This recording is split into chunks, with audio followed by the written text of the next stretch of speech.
Hi, I'm Dr. Lacey George, and let's talk a little bit about honors biology. So first, a little bit about myself. You may have seen some of this in my intro video earlier in the semester. This is my 4th year teaching at Cambridge High School. It's my 10th year teaching high school. And, for fun, I also teach at Georgia State part-time, teaching a biology and biology lab class. My bachelor's degree is in biology from Mercer University, and my graduate degree is in genetics from Dartmouth College. And some other just fun things about me. I also am the proud mommy of a whole bunch of snails and shrimp. So I have about 3 different aquaria, 1 in the classroom, and then I also am the proud auntie of this little one who will be turning 1 year old on the 11th of September. So just the cutest thing in the whole wide world.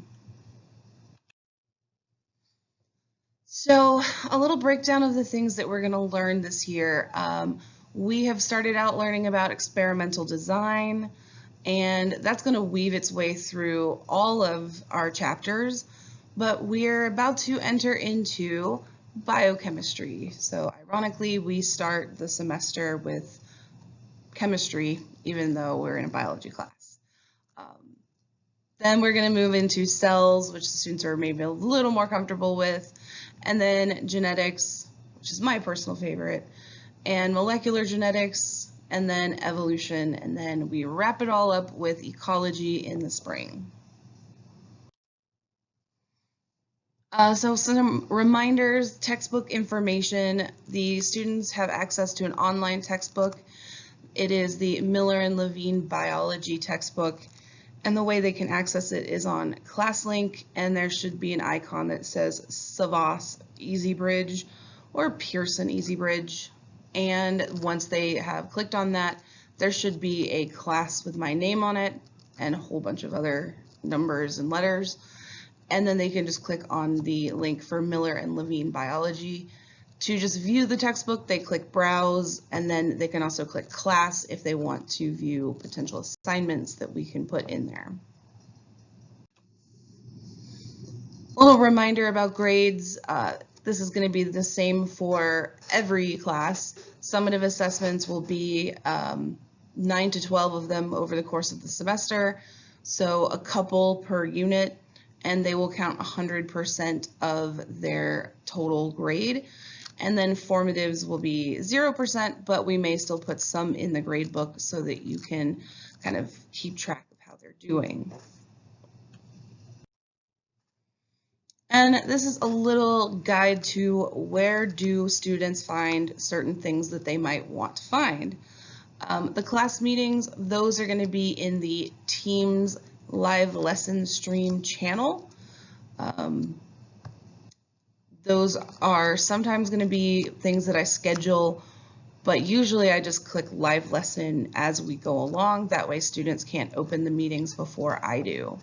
If a student has issues getting into the lesson, they should definitely just send me an email or a note through Remind, which I'll give you the code for that at the end. And then I can always send them an invite, or we can try and figure out why they're having troubles getting into the meeting.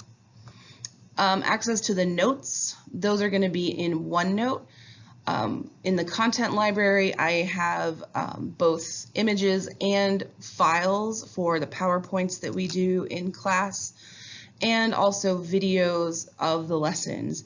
Usually these are done before class, so they are not live videos from class due to privacy issues. Also handouts, worksheets, things like that. Those are usually going to be in OneNote, and those are usually going to be in your individual student's folder, not the content library. That way they can edit them, they can write on them, etc. Major assignments and summatives, those are often going to be in Teams under the Assignments tab, or if it's a summative, it may be done in another program such as Illuminate, but that will be made very clear to the students. And finally, for lesson plans, there is a channel on Teams that is called Lesson Plans and Important Documents, And that's where the lesson plans will be found by week and also where the syllabus is found as well. So some general tips on how your student can succeed in my class. So number one, keep up with class. Keep up with the classwork and the homework. So we don't assign very much homework. If any, most of it is to finish things that were done in class. And most of those are things that are not going to be graded. However, they are things that are designed very specifically to help students practice what they need to know. So even if a student knows that they're not going to get, a graded letter or number on an assignment, it is really helpful if they keep up with their work. And also they can get feedback, they can ask questions, whereas if they don't do it, they don't know what they don't know. And that also includes reviewing material that was taught in class.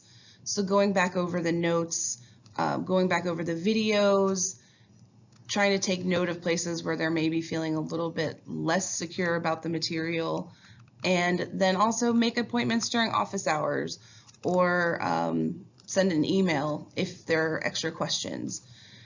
Kind of the name of the game for this semester is communication.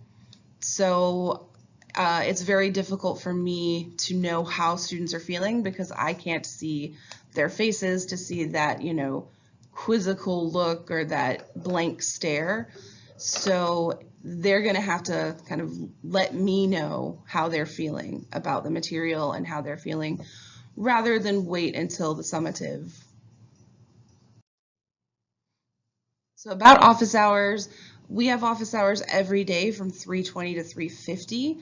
The way that I am holding office hours is there is a separate team called Dr. George's Office Hours.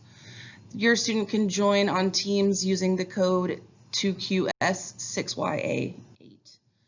And then they'll just have that team available at any time. And so if they feel like they need, a little extra help today or someday, then at 3:20, they can go to that team and there should be a live meeting for them to join. And then how to reach me, the best way is through my email, which is georgelk@fultonschools.org. Every great now and then, I'll notice that a parent's email ends up in the spam folder. I try to check that fairly regularly, but if you don't get an email from me back within about 24 hours, you may want to try contacting me again.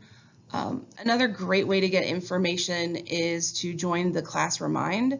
And so to do that, you can text that code to 81010, and that will get you information whenever I send out an update to your students.